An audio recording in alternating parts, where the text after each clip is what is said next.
Hey, I'm Ash Mack, and this is why we should destigmatize trap rap.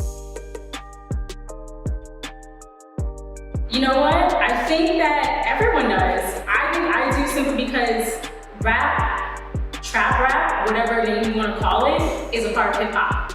Hip hop is the #1 genre across the nation. So regardless if you're a fan or not, you're still gonna hear it. You're still gonna listen, you're gonna somewhat resonate with it. It's still gonna be a part of you and your story. And I think it's a part of storytelling that needs to be told, and it's popular. You know, a lot of times people wanna say pop music or have a certain definition of what pop music is, but a lot of times pop is popular. And a lot of times right now, especially, that's hip hop, and trap music is hip hop.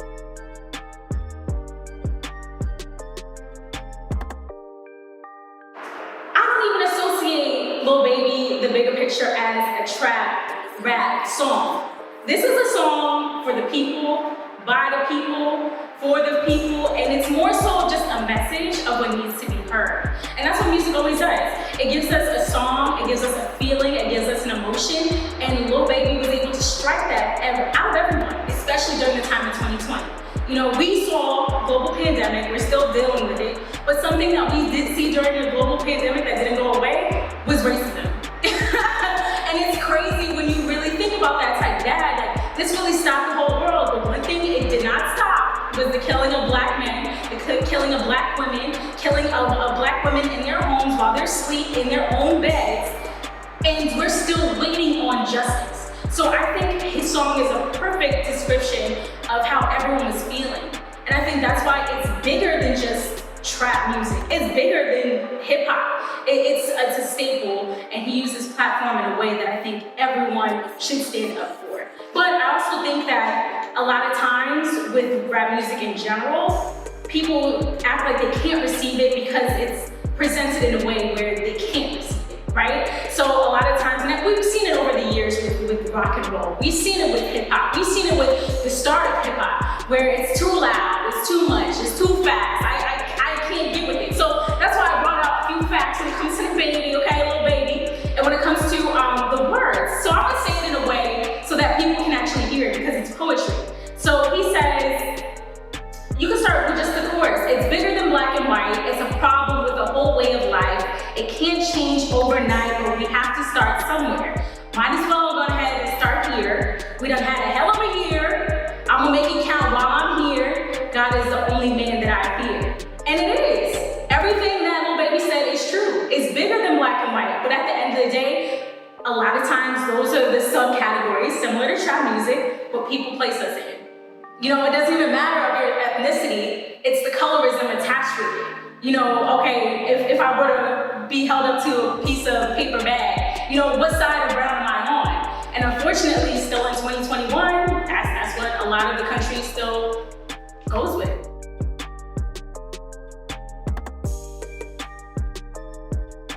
It is valid because it's telling someone's story. It's telling someone's experiences. It's telling of their life, how they got it out the mud, and how they're successful now, how they go back to the hood and can get back to their community, get back to their family. And I don't necessarily, I think a lot of times people have a stigma of it's glorifying this lifestyle, right? But in general, I think it's more of the fact of glorifying the fact of, I did this, you can do this too. You don't have to do the same thing I did. You know, like Ho said, Ho did that, so you have to go through that. You know what I mean? So hopefully you have to go through it, but you know what? You can take something away from that to make your situation 10 times better. I think that's the stigma. I think a lot of times we're our hardest critics. And when I say we, I think that's just black people in the black community. We're the hardest on each other. And I think that just stems from trauma generationally that we all have had ties to back to slavery.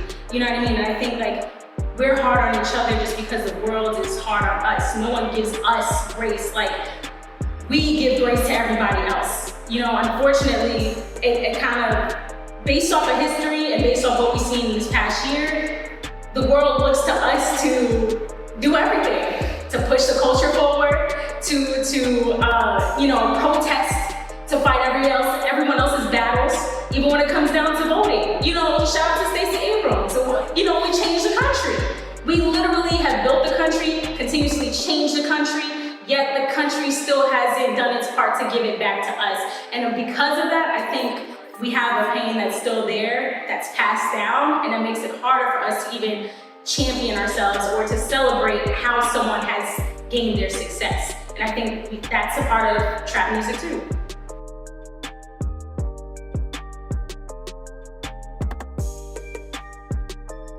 Trap rap has become so mainstream. Is it really negative? I think it's interesting because when it first was created, early 1990s, when we hear of or heard of trap rap with T.I., with Jeezy, with Gucci, you know, with all these artists that came out from the South and came up and climbed on top of mainstream, I think it would be different for trap rappers of today because hip hop is popular. Hip hop is popular. It's number one already, so that door is already open. It's available to be on top of the world. I think we live in a different time where companies see hip hop as more so successful versus it being a threat. And I think that's more so dangerous because you have these bigger companies and labels that want to take advantage and utilize and monetize off the talents of these artists versus pouring back into them.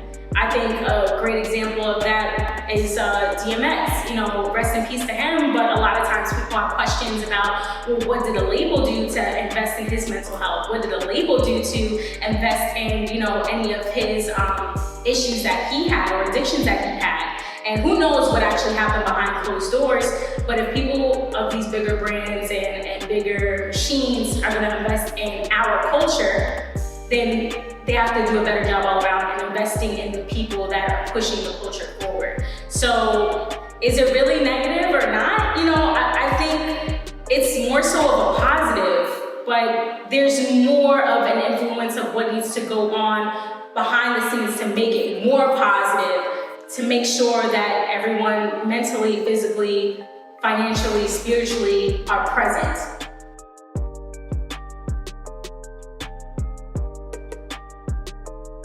We have to do a better job of being able to gatekeep. We have to do a better job of gatekeeping our talents, our culture, you know, what is for us, literally like FUBU, like for us by us, like no joke, like, but for real though, because it's the fact that we see all around us in this digital time, especially with TikTok even more, Instagram, you see Twitter, you see all these things that are so trendy and cool, but who benefits from it? A lot of times it's not these creators, a lot of times it's not these artists. So I think we have to do a better job of gatekeeping, but we have to do a better job at investing with people that understand our culture needs to be preserved. And we need to get a percentage of that too. So all of it comes back to a lot of it of money, but I think that's learning the business more to make sure we know the ins and outs so that we're just not signing over our name, our talents, our gifts, our crafts over to somebody else to dictate how we should do it at the end of the day. So it's being able to invest in others and invest with people that understand what our daily struggle is or what our daily fight is if these cameras are off or on. So I think that's really what it comes down to, and being able to tell our stories just like this, straight from the source. You know what I mean? It's hard to tell your story, number one, but to be able to tell it with people that already understand it and want to tell it without trying to flip and spin your story for $1. Like, you gotta be able to invest in those that invest in and with you.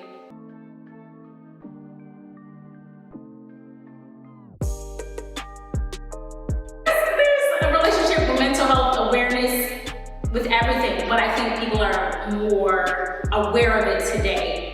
I think people are more aware of it, and I hope moving forward people continue to choose to be more aware of it. I think there's a lot of stigmas that do come from it just because of what you hear people rap about. Now, who's to say it's their real story or not? When you hear about what people are smoking, drinking, whatever their vice is or anything like that, you know, they could be telling their story or they could be telling somebody else's story.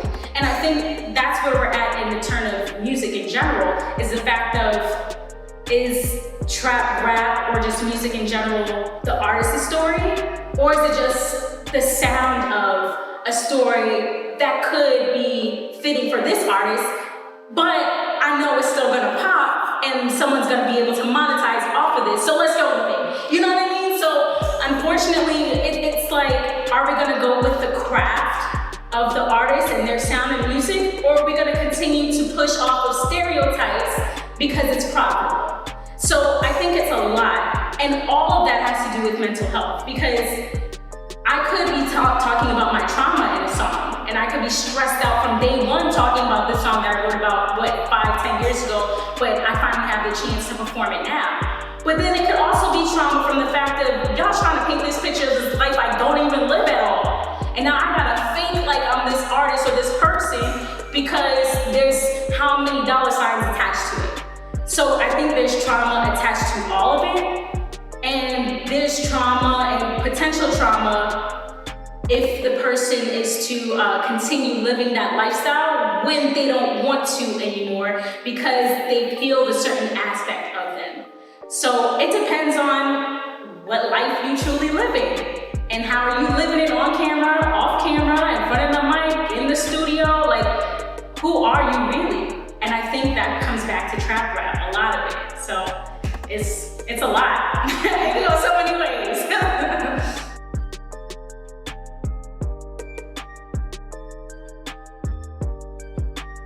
Do they want to escape?